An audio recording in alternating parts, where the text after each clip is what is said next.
regardless of your political persuasion, when we watch the sanctity, we're talking about sanctified purposes, and that political building of the Capitol is set aside for the work of our republic.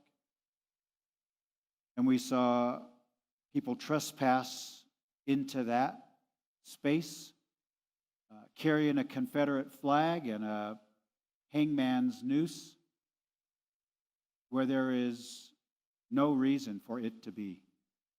No reason.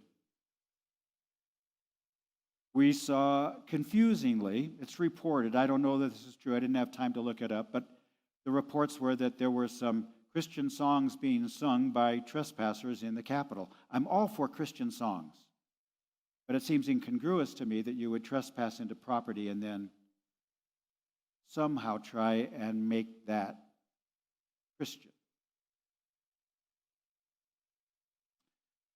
The divisions in our nation have never been deeper, it seems to me, since 1861, and that precipitated a civil war. These are dark and difficult days. And here's something that we know. There has never been a political answer to the spiritual issues of our world. It can't work. There is no political answers to the spiritual problems of our world. The issues that we face are not ideological, they are spiritual in nature. We've turned our face from God, His kingdom principles, been left behind.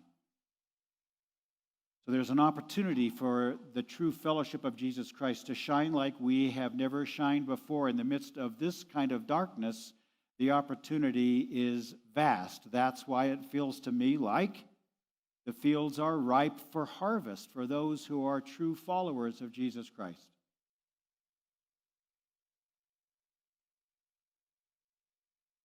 It's time for us to shine and show our true colors.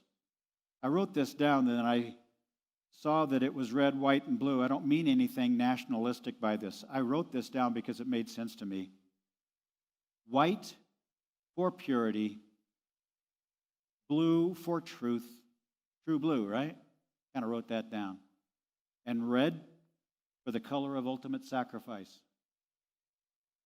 I don't think it's bad that our flag bears those colors.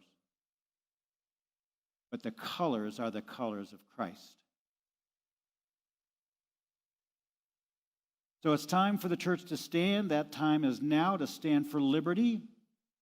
I'm talking about the liberty that comes from knowing Christ and His statutes and being set free from the things of this world. And the hope for our nation and frankly the world lies in Jesus Christ and Him alone. He is our last and best hope. So let's pray.